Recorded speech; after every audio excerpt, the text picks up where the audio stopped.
Hello students, you are welcome in probability part 3 chapter 16. Now probability of an event. So now in axiomatic approach, what is the probability?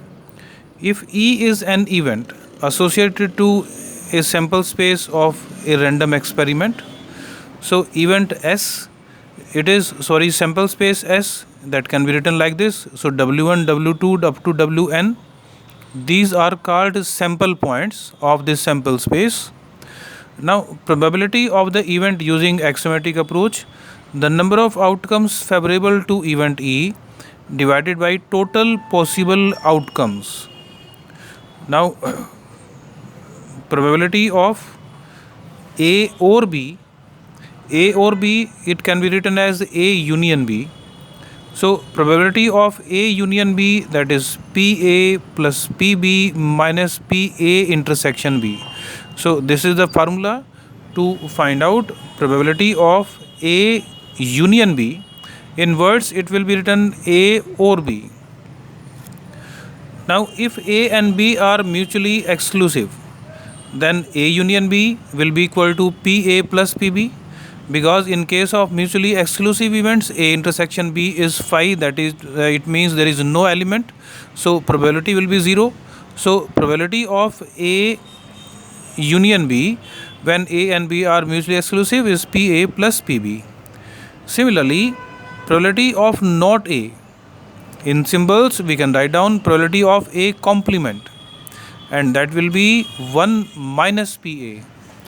So these are the rules that will be followed in the questions. Now question number 1 of exercise 16.3. So you are given different probabilities. A table is given in the statement, you observe the statement, and you have to find which one is the valid probabilities, which is not valid. So how to check whether these probabilities are valid or invalid? So you have to follow the axioms, apply the axioms. What are the different axioms? Just a quick recall. So probability of any sample point or any event, that should be either 0 or greater than 0. Probability of any event, that should be less than 1. It means if you are getting probability negative, that will be not valid. If you are getting probability more than 1, that will also be not valid. Similarly, summation of the probabilities of all sample points in the sample space, that should be equal to 1. For example, if W1, W2, W3, W4, W5 are 5 sample points, then probability of event W1, probability of W2, probability of W3, sum of all these 5, that should be equal to 1. So you have to apply these axioms. If these axioms are applicable, then it will be valid, otherwise it is not valid. So the first A part is valid because all these axioms are applied. Now first D part is not valid because probability of W5 we can observe from that is minus 0.2, which is less than 0. It is not possible because as per axiom, the probability of the event, that should be greater than equal to 0. It is negative, so that's why it is not valid. Similarly, first E part, probability of W7 is given there 15 upon 14. So 15 upon 14 is greater than 1. So which is also not possible. So therefore it is also not valid. So I hope you can try the remaining parts of this question. Question number 2. A coin is tossed twice. What is the probability of at least one tail? At least one tail. You have to find the probability. So now write the sample space. If a coin is tossed twice, so there will be total 4 possibilities. These are HH, HT, TH and TT. Number of elements in the sample space, that is 4. 4 are the total possible outcomes of this experiment. Then A is the event at least one tail. At least one tail means minimum one tail, maximum can be 2. So you have to find the cases where at least one tail. So HT, TH and TT, These are three cases. So this is event A, write in the form of set. Now NA, number of elements of this set are 3. So 3 are the cases favorable to event E. So in symbols it is N into A, number of elements of set A. Now you can write the probability. Probability is the cases favorable to event A, which is 3, divided by the total possible outcomes, which are 4. So required probability is 3 upon 4. So I hope it is clear. Then question number 7 of 16.3. Now we are given in this, a fair coin is tossed 4 times. A person lose 1.5 for every tail and win rupees 1 for every head. Find probability of different amounts he can win or lose in this game. So a coin is tossed 4 times. It means total 16 cases will be there. This is the sample space. Head, head, head, head. So 4 times head. Then H, H, H, T. Similarly, so you can write all these elements. So this is sample space of the experiment. It is very important to write sample space first. Then it will be easy to solve the questions. Then, so case 1. Now in this experiment, case 1, when 4 head turns up, 4 head. If there are 4 head, it means the person is winning 1 rupee for each head. So rupees 1 plus rupee 1 for the second head, rupee 1 for the third head, similarly rupee 1 for the fourth head, and total rupees 4 is gain. So the person is winning 4 rupees. Now let even is the event 4 head. So now number of cases favorable to event E1 is 1. Number of total possible outcomes are 16. So probability of event E1 is 1 upon 16. So it means the probability of winning 4 rupees is 1 upon 16.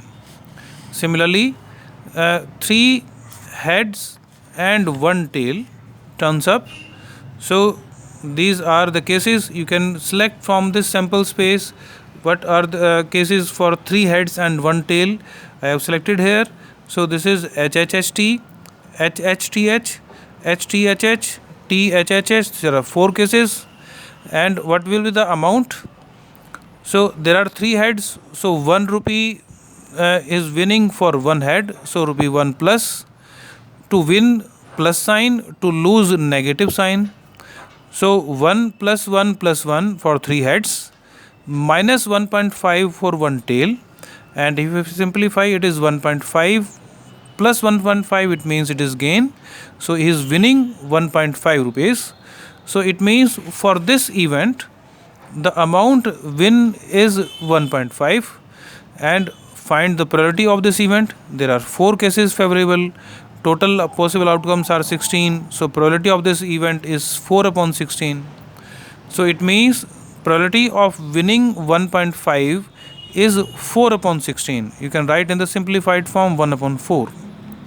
Similarly, case 3, 2 head and 2 tails. Now 2 heads and 2 tails.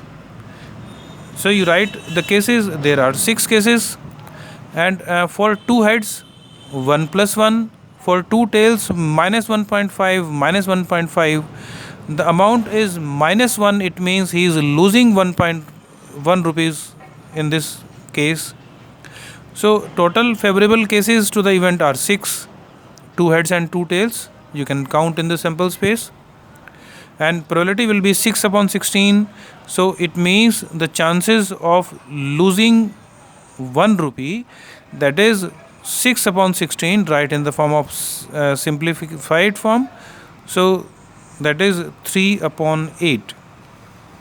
The last case, 1 head and 3 tails.